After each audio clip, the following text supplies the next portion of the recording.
नमस्कार, मैं हूं सपना श्री और आप सभी का बहुत बहुत स्वागत है दीपावली के इस महापर्व पर इंडिया न्यूज की इस खास पेशकश में, जिसमें हम आपको बता रहे हैं कि कैसे आप अपने घर को सजा सकते हैं। कहते हैं कि हर रंग आपके व्यक्तित्व के बारे में कुछ कहता है। यहाँ तक कि आपके घर के हर कमरे में जिस रंग रोगन को आप कराते हैं, जिस पेंट का आप इस्तेमाल करते हैं, वो भी आपके लिए एक महा उपाय हो सकता है। जिस रंग के पर्दे आप अपने हर कमरे में सजाते हैं, वो पर्दे भी आपके व्यक्तित्व के बारे में बहुत कुछ कहते हैं। क्या आपके बेडरूम के रंग आपके रिश्तों को बदल सकते हैं?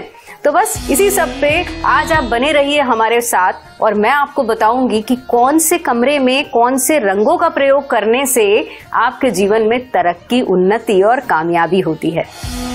तो सबसे पहले बात करते हैं आपके बेडरूम के बारे में। आपको अपने घर के साउथ वेस्ट में यानी कि दक्षिण पश्चिम कोने में अपने घर का मास्टर बेडरूम बनाना चाहिए। इसे नैऋत्य कोण कहा जाता है, यानी प्रेम का कोना, जहां घर का जो भी मैरिड कपल है उसका बेडरूम है। आप 8 घंटे सुकून की नींद इसी बेडरूम में गुजारते हैं। तो बेडरूम में हमेशा आपको गुलाबी रंग, हल्के आसमानी रंग, क्रीम या सफेद रंगों का ही प्रयोग करना चाहिए। यहाँ तक कि आप अपने बेडरूम में जो शोपीस भी सजाते हैं वो भी गुलाबी रंग के होने चाहिए।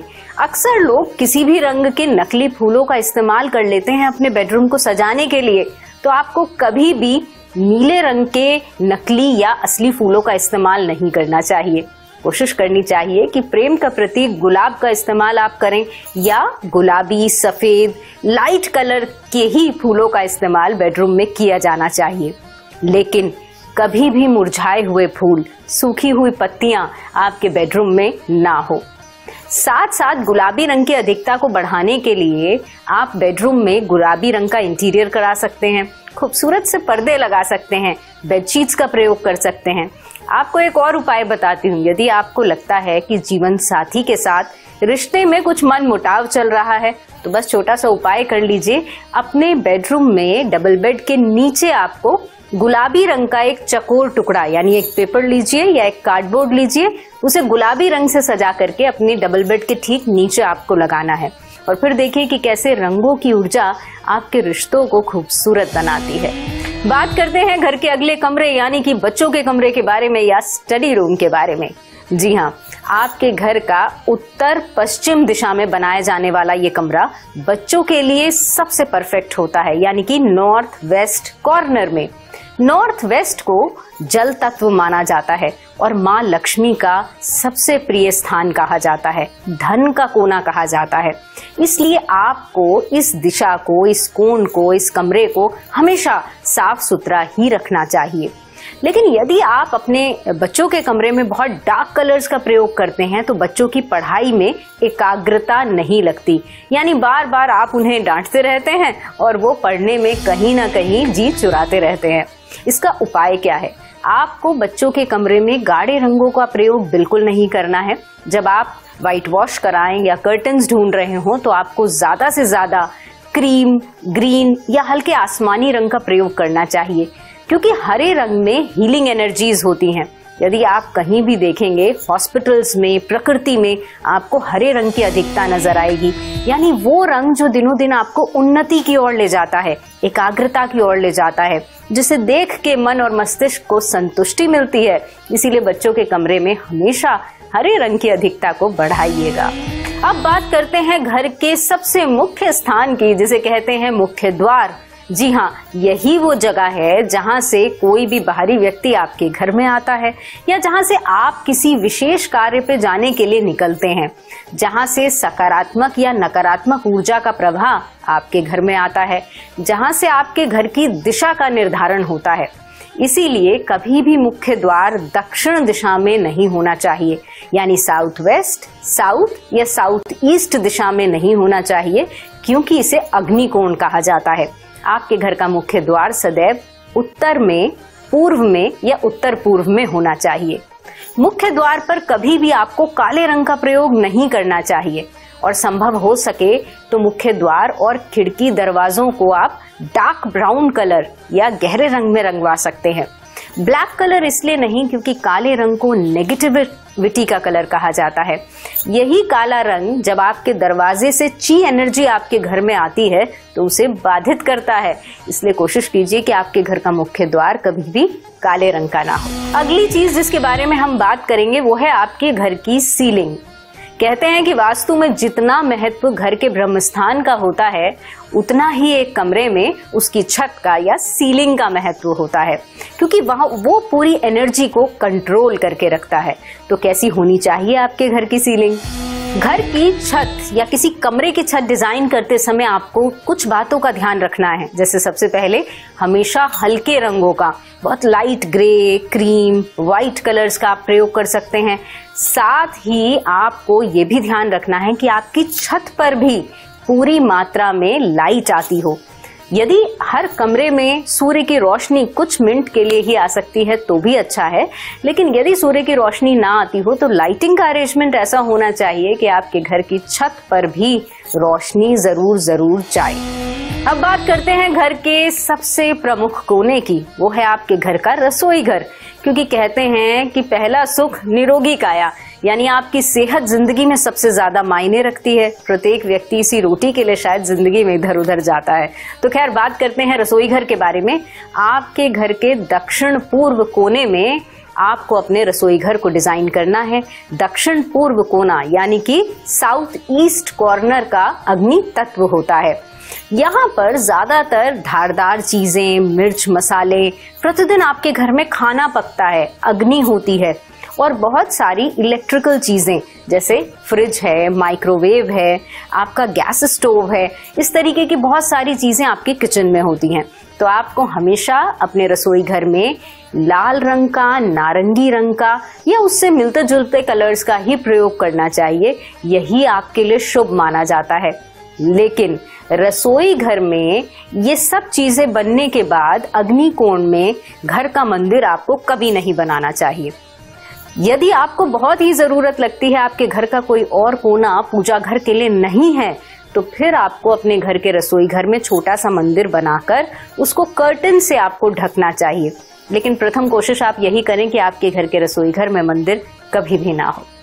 अब बात आपके घर में देवस्थान की, यानी कि पूजा घर की, क्योंकि प्रतिदिन हम सब अपने दिन की शुरुआत ईश्वर की आराधना के साथ ही करते हैं। इसीलिए घर में पूजा घर का भी बहुत महत्व है। सबसे पहली चीज, आपके घर में जैसे एक बेडरूम आपके लिए है, बड़े बुजुर्गों के लिए कमरा है, आपके बच्चों के लिए है, ठीक इसी प्रकार आपको एक कोना ईश्वर के लिए भी अवश्य बनाना चाहिए। और ये होना चाहिए आपके घर का उत्तर पूर्व कोना या पूर्व का कोना, यानी कि ईस्ट या नॉर्थ ईस्ट। इस कॉर्नर में आप अपने मंदिर को स्थापित कर सकते हैं, लेकिन मंदिर हमेशा ही सफेद या हल्के नीले रंग का होना चाहिए, क्योंकि कहते हैं कि ब्लू कलर में स्पिरिचुअल एनर्जीज होती हैं, आपको जल्दी से कनेक्ट करता है। सफेद रंग आपको शांति प्रदान करता है, दिनों दिन एकाग्रता बढ़ती है। तो जब आप ईश्वर के सम्मुख बैठकर अपने मन की बात परमात्मा से कहते हैं तो वास्तव में आप मन से धार्मिक भी होने चाहिए और जल्द से जल्द आपका ध्यान भी लगना चाहिए। अब ये तो हुई आपके घर के हर कमरे की बात। अब आपको बताती हूँ आपके व्यवसायिक प्रतिष्ठान में आपको कौन से रंगों का प्रयोग करना चाहिए। यानी कि यदि आपकी शॉप है, आपका बिजनेस है, आपका खुद का कोई ऑफिस है, तो वहां आपको ऐसे कौन से रंगों का चयन करना चाहिए ताकि दिनों दिन तरक्की आती जाए। सबसे पहली चीज ये है कि ऑफिस में हमेशा आप किसी चीज का आदान प्रदान करते हैं या अपनी दुकान में आप कोई चीज खरीद कर लाते हैं और उसके बदले में आप उस चीज को बेचते हैं। यदि आप एक सर्विस प्रोवाइडर हैं तो भी आप अपनी सर्विसेज दूसरे को दे रहे हैं। ऑफिस में हमेशा आपको दो रंगों को मिलाकर एक हल्का रंग बनाना चाहिए और उसी का रंग रोगन आपको अपने ऑफिस प्रीमाइसेस में कराना चाहिए। यदि आप अपने ऑफिस में कर्टन्स लगाते हैं यानी पर्दे लगाते हैं तो इस बात का ध्यान रखिएगा कि वो हमेशा 2, 4, 6 या 8 की संख्या में ही होने चाहिए। ऑफिस में पर्दे कभी भी आपको डार्क कलर्स के नहीं लगाने चाहिए, जैसे dark black colour, purple colour, navy blue colour. ये सारे वो कलर्स हैं जो आपकी एनर्जी को कहीं पे ग्राउंड करते हैं, खत्म करते हैं। हल्के रंग के पर्दे लगाएंगे तो दिनों दिन आपके बिजनेस में तरक्की होगी। यदि आपने अपने ऑफिस में एक फिश टैंक रखा है क्योंकि कहते हैं कि फिशेस को यदि आप रोज दाना डालते हैं तो दिनों दिन आपका प्रोफेशन, आपका बिजनेस बहुत अच्छा चलता है। तो आपके इस फिश टैंक में 1, 3, 5 या 7 की संख्या में ही मछलियां होनी चाहिए, जिसमें से एक नारंगी रंग की मछली जरूर हो।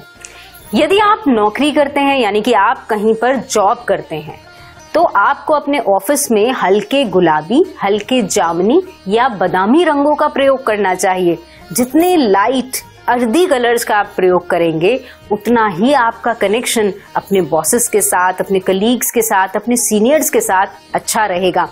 जितने भी लाइट कलर्स होते हैं वो आपके दिमाग को, आपके दिल को, आपके शरीर को एक सूदिंग एनर्जी देते हैं। दिनों दिन आप जीवन में तरक्की तो करते हैं, लेकिन वो नेगेटिविटी जो आपको झगड़े की तरफ ले जाती है, आप उससे दूर होते चले जाते हैं। इसीलिए आप यदि कहीं जॉब करते हैं तो अपने ऑफिस में हमेशा हमेशा लाइट कलर्स का कीजिएगा प्रयोग। दीपावली यानी प्रकाश का त्योहार, दीपावली यानी दियों का त्योहार। दरअसल इस 5 दिन चलने वाले उत्सव में हम अलग अलग दिन अलग अलग संख्या में दिए प्रज्वलित करते हैं। तो अब मैं आपको बताती हूँ कि इन 5 दिनों में किस दिन आपको कितने दीपक प्रज्वलित करने हैं। लेकिन इससे पहले ये जान लीजिए कि दीपक और दिए का फर्क क्या है। दरअसल जब कभी भी दीपक में ऊर्ध्वगामी बाती होती है, यानी ऊपर की ओर जलती हुई बाती होती है, तो उसे दीपक कहा जाता है। आप उसका इस्तेमाल घर में पूजा उपासना के लिए, मंदिर में पूजा साधना के लिए करते हैं।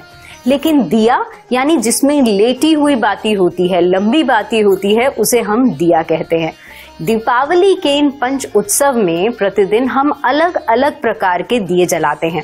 यूं तो मार्केट में आपको बहुत सारी चीजों के दिए इन दिनों मिलते हैं, मेटल से बने हुए दिए, प्लास्टिक के दिए, लेकिन वास्तव में आपको मिट्टी के ही दीपक जलाना चाहिए। जब आप मिट्टी के पात्र में सरसों के तेल को प्रज्वलित करते हैं तो एनवायरनमेंट में एक पॉजिटिव एनर्जी आती है।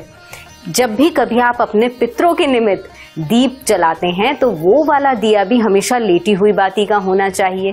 जब कभी आप किसी पवित्र नदी के किनारे, जलाशय के किनारे अपने पितरों के निमित्त, अपने बड़े बुजुर्गों के निमित्त या किसी त्योहार के लिए प्रज्वलित करते हैं तो वो भी दिया ही होता है, यानी लेटी हुई बाती का ही होता है। लेकिन जब कभी आप अपनी इच्छा पूर्ति के लिए, अपने संकल्प के लिए, अपनी मनोकामनाओं को सिद्ध करने के लिए दीपक जलाते हैं मंदिर में, तो वो ऊर्ध्वगामी बाती का यानी ऊपर की ओर बाती का होता है। प्रतिदिन जब आप अपने घर में दीपक जलाते हैं तो आपको कलावे की बाती का इस्तेमाल करना चाहिए। आपको रुई की बाती का इस्तेमाल कभी नहीं करना चाहिए। लेकिन दिए में जब आप मिट्टी के पात्र में दिया जला रहे हैं तो आपको सदैव रुई का इस्तेमाल ही करना चाहिए।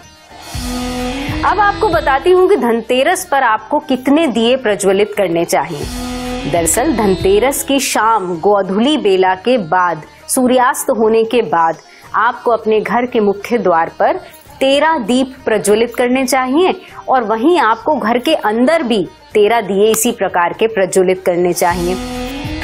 धनतेरस की रात आपको खाने पीने के बाद रात्रि के समय में एक दीपक अपने घर के मुख्य द्वार के बाहर प्रज्वलित करना है। हो सके ये पिछले साल के बची हुई सामग्री में से कोई दीपक हो तो सबसे अच्छा है। इसमें सरसों का तेल डालकर आपको अपने घर के मुख्य द्वार के बाहर रात्रि के समय जलता हुआ छोड़ देना है। अब आपको बताती हूँ कि छोटी दीपावली यानी कि रूप चौदस के दिन आपको कितने दिए प्रज्वलित करने हैं। विधान ये है कि आपको रूप चौदस पर 14 दीपक जलाने चाहिए, लेकिन मुख्यतः आपको 5 दिए जलाने हैं जिन्हें घर के अलग अलग स्थान पर आपको रखना है। सबसे पहला दिया जो है वो ईश्वर का नाम लेकर आपको अपने घर के मंदिर या पूजा पाठ के स्थान पर रखना चाहिए। दूसरा आपको जहां आपका भोजन पकता है यानी कि अपने रसोई घर में रखना चाहिए। तीसरा आपको पीने का पानी जहां आप रखते हैं वहां। चौथा दिया आपको किसी पेड़ के नीचे, लेकिन ये पेड़ आपके घर के प्रीमाइसेस में ना हो, किसी भी पीपल के पेड़ के नीचे या वट वृक्ष के नीचे आप इस चौथे दिए को रख सकते हैं। और 5वां दिया आपको अपने घर के मुख्य द्वार पर प्रज्वलित करना होता है। मुख्य द्वार पर जलाने वाला ये जो दिया है, दीपक है, ये चौमुखी दीपक होना चाहिए। क्या आप जानते हैं चौमुखी दीपक क्या होता है? पुराने काल में आटे से बनाया जाता था ये चौमुखी दीपक, जिसमें 4 मुख होते हैं। यानी 4 बातियां होती है। लेकिन आजकल आपको ऐसे बहुत सारे रेडीमेड दिए भी मिलते हैं जिसमें 4 मुख बने होते हैं। दरअसल हम रूप चौदस के दिन या छोटी दीपावली के दिन अपने घर के बाहर इस दिए को इसलिए प्रज्वलित करते हैं ताकि चारों दिशाओं में स्थित होकर देव हमारे घर पधारें और साथ साथ हमारे घर से सारी नकारात्मकता दूर हो, क्योंकि जब जब सरसों का तेल मिट्टी के पात्र में जलता है तो आपके घर से नेगेटिविटी को दूर करता है। लेकिन आप यदि इससे ज्यादा दिए जलाना चाहें तो भी जला सकते हैं, लेकिन हमारे शास्त्र पुराण कहते हैं कि आपको रूप चौदस के दिन 14 दिए ही प्रज्वलित करने चाहिए। बात करते हैं अब इन 5 दिनों में महापर्व दीपावली की। जी हाँ, दीपावली यानी रोशनी की रात, जब हर घर में आपको रोशनी दिखाई देती है, जब आप देवी लक्ष्मी के लिए, भगवान गणेश के लिए दीपक जलाते हैं और साथ साथ अपने आभूषणों की, अपने घर की नकदी की, अपने एसेट्स की आप पूजा करते हैं। दरअसल आपको दीपावली की रात 13 से 26 दिए तक जलाने चाहिए और एक दीपक उस रात भी आपको चौमुखा जलाना चाहिए। यूं तो आजकल बाजारों में बहुत सारी लाइटिंग, कैंडल्स सब आपको नजर आती हैं, लेकिन जो विधान है, जो शास्त्र कहते हैं, आपको मिट्टी का दिया ही जलाना चाहिए। इसीलिए आपको अपने घर के प्रत्येक कमरे के चारों कोनों में एक एक दिया अवश्य रखना चाहिए। आपको अपने घर की बैल्कनी में 4 दिए जरूर रखने चाहिए। आपको अपने घर के मुख्य स्थान यानी अपने मुख्य द्वार के बाहर भी 4 दिए अवश्य रखने चाहिए। घर का कोई भी कोना उस रात अंधियारा ना हो, इस बात का विशेष ध्यान रखिएगा। खास तौर पर यदि आपको लगता है कि आपके घर में कोई बड़ा बुजुर्ग, कोई बच्चा या कोई व्यक्ति अक्सर बीमार रहता है, तो आपको दीपावली की रात उसके कमरे में रोशनी जरूर करनी है, क्योंकि माँ लक्ष्मी को सिर्फ और सिर्फ पैसे देने वाली, रुपए देने वाली देवी नहीं माना जाता, बल्कि अच्छा स्वास्थ्य, आपके जीवन में धन धान्य, संतान का सुख देने वाली माँ भी माना जाता है।